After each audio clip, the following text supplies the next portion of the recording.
Season out here. They really ran a first-class bowl.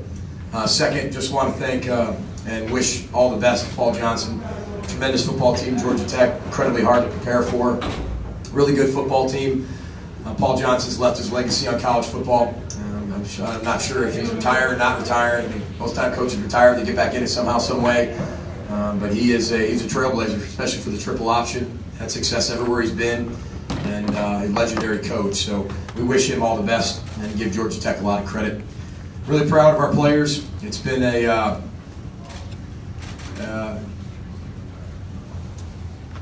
year that has been full of teaching moments, and I think that's the most important thing, is being able to have players have the ability to learn from everything that they do. It always hasn't been easy for them, especially at the beginning of the year. You lose 6 of your starters, youngest team in America, all these unanswered questions, everybody doubting us. Especially when you're 3 and 4, and we had a team meeting said those who stay will be champions, and you can still become a champion. You can be in the bowl game, you can win rivalry games, you can be able to have an opportunity to win a bowl game. And for the people out there, probably didn't think much of it, probably didn't think we were going to be able to do much. But these two guys next to me are a huge reason why these guys are champions. They're what Row the Boat's all about. They keep their oar in the water. Our practices were not easy. 13 total practices to prepare for the triple option. Our coaches, got to give them a lot of credit. Coach Rock on offense, Coach Rossi on defense, Coach Wanger on special teams. They deserve all the credit, as well as the players. And it's just been a year that you can really learn from. Very educational year. And I told them in the locker room that they learned life lessons about how to not give up, not quit, keep your oar in the water, keep persevering, and you're going to find a way to be successful. Just a matter of time. And for this youngest team in America, for this team that's had to be able to find out who's going to play next and who's going to fill in for this and who's going to fill in for that, and all these unanswered questions, it was just a next man in mentality, and they executed that to perfection. Finished the way they did, winning 3 of 4, beating Purdue at home, fighting hard against Northwestern, but then obviously winning a game that we hadn't won in 15 years or hadn't won at Camp Randall for 26 years, getting the axe back, and then preparing for the last 4 weeks of what they did to prepare for a really, really good Georgia Tech team. So you got to take your hat off to Georgia Tech. Really proud of our players. They're champions, and I'm really, really proud of them. Thank you, Coach. Before we get to questions, Muhammad Ibrahim, 224 yards, most for Gophers since 2005, won over 1,000 yards for the season in 10 games. Tyler Johnson set program records for single-season receiving yards and receiving touchdowns in a season today. We'll take questions for Mo, Tyler, and Coach. Coach, can you talk about the holes, how it had and we didn't have a hole, how we lowered the shoulder to make space? Yeah, first of all, we started 3 freshmen on offense on the offensive line, 1 sophomore, and then Jared Weiler being the senior. And our plan was give Curtis Dunlap Jr. his first start, and I thought he played really well for his first start, getting in there as a freshman and doing that. It was really impressive. But I thought that they finished their blocks tonight. Tight ends finished their blocks. And I thought the wideouts, when you watch the film, which you guys might get a chance to, might not. There's the TV copy. Our wideouts blocked tremendously hard on the outside. I mean, as physical as we have all year, they were challenged to do that, and they did it. And then this guy's, he's not the biggest, strongest, or fastest, right? He has that, too short, too small, too this, king of the twos, TOO, which is right up my alley.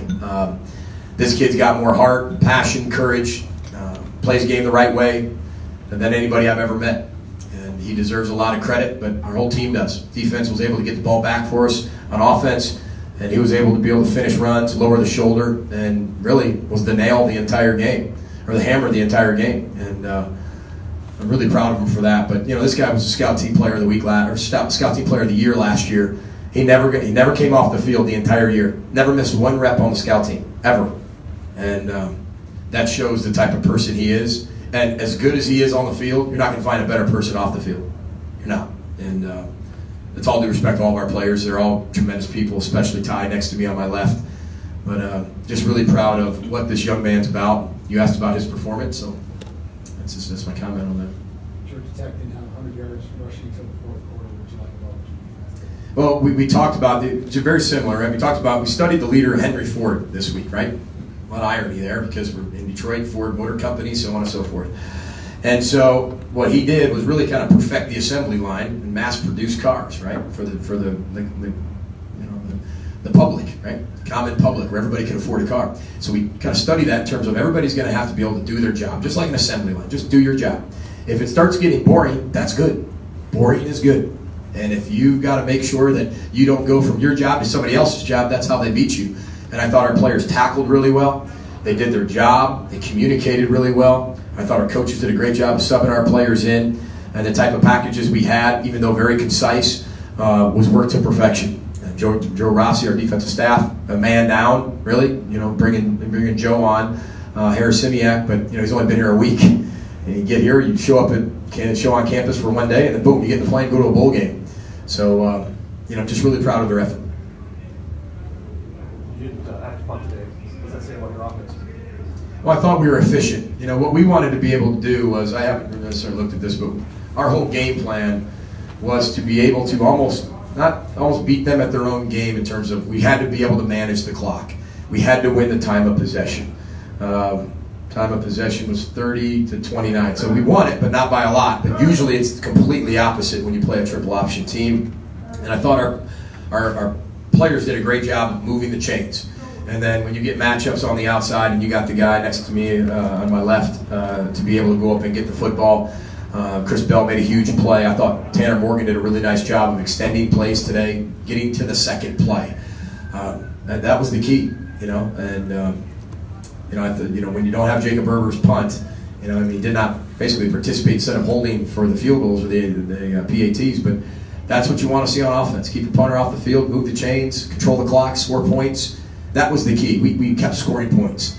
They're a tremendous team if you keep them close. They will find a way to control the clock, get the last possession, and go score and win. But we had to continue to stay ahead of that. We had to be 3 steps ahead, and that's part of it is moving the chains and staying on the field. As an update, we haven't punted since the second quarter at Wisconsin, so 6 quarters out punting. As a reminder, we'll also take questions for Ty and Mo. Ty, Coach talked about your team being come on 3 and 4, you come back from Nebraska, no loss. Since you guys can still win championships. Was there doubt that you had? Not at all. You know, as a team, as a whole, I would say, you know, we came in very confident, you know, and had a lot of hope throughout the whole process and things like that. So we just came in each day and got better. For both players, can you just look ahead at the future with this young team with so many guys coming back? Just peek ahead to next year and how much momentum maybe you have going into the offseason? Mo, you want to take that first? Yeah, sure. We have a bright future for sure. We're all coming together as a team right now, so any win or anything that leads up is definitely huge. Well, the Georgia Tech players were in here a couple minutes ago, and they said, with all due respect, they should have held you more than when they had the Georgia running backs out here. And being overlooked again, what does that do to the team? Well, I just gotta keep changing my best, honestly. I think it's more about us, not what they say. So I'm just gonna come back in here and just keep doing me. Do you feel your line wore down their defense? Oh, for sure. I love my offensive line. We kind of joked about it before the game. We knew I had to get 64 yards to get 1,000. So and then Jared tapped me on the shoulder and said, "No, we're gonna get 200 today." Man, I thought he was joking, but we went out there and got it. No more Maroney. Yeah, yes, I do. Yes, I do. You passed him today. What does that mean to you? That's big. He's a superstar. He had a great career, so says a lot. Battling in fall camp to even get reps, now you're bowl game MVP. What's this last 3 months been like for you? I mean, it's been normal. I knew I had a chance to play this year, watching Kobe play last year. So, you know, I prepared myself. Coach Byrne prepared me. Rodney and Shannon prepared me. So I just went day by day. Ty, you know how the single season record holder for receiving yards, receiving touchdowns. What's it mean to be on top of those records? It's really a blessing. Really, you know, the hard work and dedication paid off. But basically, you know, not done yet. You know, just got to keep changing my best. How do you feel being member from the North Minneapolis High School role model for Minneapolis North? Can you say anything about that? It really means a lot. You know, I got a chance to go back over there and see my high school coach and things like that right before the bowl game. And I just talked to him. I talked to the players over there, and just told them to stick with it. You know, nothing in life comes easy. You know, so you got to work for everything. And just to be able to show my face and things like that back over there to my little brothers means a lot, because not too many people come out and do the things that I'm doing right now from the city. Yeah, I mean, if you don't do the right things, you're not gonna travel. You're not gonna play. I've said that from day one, since the day I walked in here. Doesn't matter who you are. Doesn't matter who you are. Coach, I've said it from day one. You've got success with so many underclassmen. Have you thought about senioritis setting in the future? No, not at all. Not the way our program works. We got to change our best every day. Doesn't matter what people say about you. Doesn't matter what the expectation and the pressure is. If you don't get better every day, somebody's going to pass you. We have a lot of challenges ahead. I believe in this football team. Just because we're the youngest, and just because now those guys move up a grade, whether he's a senior and now he's a sophomore, that doesn't promise you anything. You got to go earn everything, and we will earn it. I promise you, we will earn it. And that was a message in the locker room. And I feel like we're going to have a team that has some experience, but we're going to look at it and be very humble, and we're going to find a way to get better every single day, academically, athletically, socially, and spiritually. And that's what we'll continue to do, one day at a time, and that's all we'll do. And that's what we did the entire year this year. And again, it's our team has to continue to learn how to be able to handle failing and how to be able to handle success. And some of the greatest teams in the world, it's not necessarily how they respond to failing. Sometimes that's the greatest motivation. That's great. It's when you have success is when it's the hardest. The sustainability of that, to build on it. But that's the challenge that champions have. And I believe our guys can handle it, because the price tag just went up. They all know that. The price went up. So it costs what it costs. And academically, athletically, socially, spiritually. So we're going to continue to represent the University of Minnesota the first-class way. We're going to continue to do things the right way. And we're going to continue to build these men and the men they can be proud of. And our university and our state can be proud of as well. We have Thomas Barber and Tanner Morgan outside, so we'll take one more here. With the way you guys ended the 2018 season here, what do you think expectations should be for this team going into 2019? The expectation is to be better tomorrow than we were today. That will be the expectation. If you hear anything else, please come see me. So that's what we've always said, and that's from day one. That's what we've done, and they've continued to do that, and they became champions. So our vision is to be better tomorrow than we were today, and the vision for tomorrow is to rest. Get them some rest, right, and let their bodies heal. This is the rest period, which I have a hard time resting, but this is the rest time. But be better tomorrow than we were today. That's what we need to do. All right, thank you guys. We'll bring in Thomas and Tanner. Appreciate everybody. Thank you for coming and making the trip.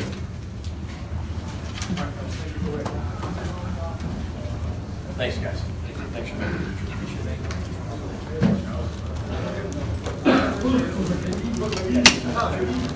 Still leaving it on? Too bad. Thank you, folks.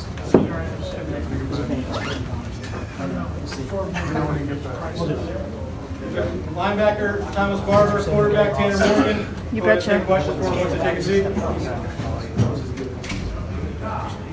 Thomas, you guys feel you set a physical goal today against them? Yeah, we do. We came out the gates really swinging. You know, we just had to really be disciplined, and then the physicality was just going to go. When we play fast and what we're doing, physicality just comes because we're not intimidating things. Feel that more than now? Yeah, we really do. What's the like in the triple option 100% on the scout team guys trying to do their best to say what was the like? Oh no, yeah, scout team guys did their best. I mean, they really prepared us really well. Obviously, it's never going to be like the game. It's never like that, even if like it's 11 person on team. But no, we felt very prepared. I mean, we had 13 practices prior to this, so really just about being disciplined.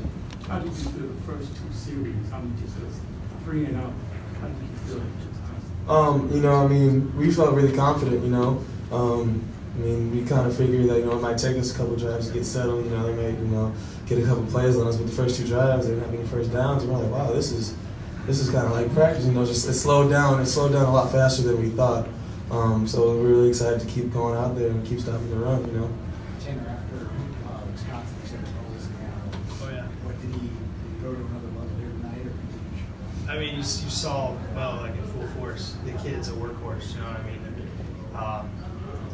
He just I mean, you look at the stat line, just in general, you look at it, it's eye-popping, you know. And it's you know, the offensive line giving you pushes and stuff like that. But I mean, the guy attacks all it does. I mean, if you look, and we talk about how in our program a lot, how you do things matters. It's extremely important. Mo has the how. I mean, he plays his heart out every single time he goes out there, and I mean, he's an animal. Like, I don't know what other word to describe him as, just an animal. Like, he's incredibly talented, and you know, he's not afraid of anything. He's going full force every single play, practice and in the game. And that's just how he is. And I just love him to death. And I'm so proud that he's my teammate. What's your view on punting? Funny fact, I told Herbert before the game, said, hey dude, I love you, but like, you're not punting today. I told him, and he came up after the game, and I kind of forgot about it. And he was like, I guess you're right, dude. Like, I guess you're right. Sorry, but yeah, you know, it's just incredible for our offense to execute like that. And, you know, in the run game, keep a couple drives alive on third and long with a couple completions, but you know, just running the ball physicality up front. You know, those guys just doing what they need to do to move the chains and be able to extend drives. And you know, we came up short in Ty Green a couple times, but Emmett came in and, you know, like money, how Emmett is, came in at 3 easy points. You know, so it's awesome for our offense. You feel time of possession was going to be really important? Keep their offense off the field? Yeah, it's definitely something important, especially when you play a team like that, you know, when they run the triple option. But again, our defense shut them down. You know, first 2 drives, 3 and out, and you know, it's just so amazing for them to do that. They've stayed so disciplined. You know, that's incredibly hard to do. I think a lot of people don't realize how hard what they just did is, because you're basically playing a completely different defense. You're putting it in you know, 10+ practices, but the discipline was just unbelievable. The guys' physicality to make those one-on-one tackles and to keep them off the field and give us the ball back. And you know, it's just awesome for them to do that. You guys showed a lot of different looks tonight, 3-4, 4-4, different looks. What was it like trying to learn all that through the weeks under Coach Ross? Oh, I'm not gonna lie. I mean, those first couple practices, I was like, "Whoa, what are we doing?" But no, as practice went on, you know, I'm very thankful we got all this time to prepare for it, because now, I mean, we play Georgia Southern next year. We kind of have something in the back of our pockets. But no, it was definitely over time. It got easier to learn, and then it was just easy just to call the game out there. Not very mental mistakes out there at all. Maybe a couple here and there, but nothing drastic. Nothing that shot out the gates big. So just preparation. We're very confident and prepared. How do you feel when we practice and doing the whole game? This experience with teaching, how do you feel? Yeah, it's obviously 2 elite wins for the program, and it's taking us in the next right step that we need to go. And you know, under Coach's guidance, Coach Fleck's guidance, you know, we're headed in the right direction, and you can totally see that. You know, it's all the work that happens behind the scenes and behind closed doors, and you know, going to work every single day. And you know, now we just got to continue to change our best moving into the off season, because all of this stuff, this game and the last game of the regular season was, you know, elite, but it's in the past now. So we have to be able to change our best and move forward from it, and just be able to move forward and grow from it. Really, you know. Guys, we'll take one more if here's one. Jacob and Julian ended up as leading tacklers tonight. What's it mean for them? You know, like you was calling out the defense from the end of a big night. No, I mean, when I came in early, those two were actually my hosts. So I've been with them for a while, and they came in early too, so that showed me the ropes. But no, it means a lot seeing them do that, especially Juju coming in. You know, he's had a backup role these last couple of years. Coming in versus Wisconsin and stepping up big in this game. You know, not even playing the defense that he backed up, playing a whole new defense and learning it and picking it up easily. And then Jacob always makes plays. So it's just very special to see those 2 twins out there leave their legacy on this program. So it's a very special moment. I'm glad I was part of it. All right, thank you guys. Thank you guys. Thank you guys. Let's beat this snowstorm.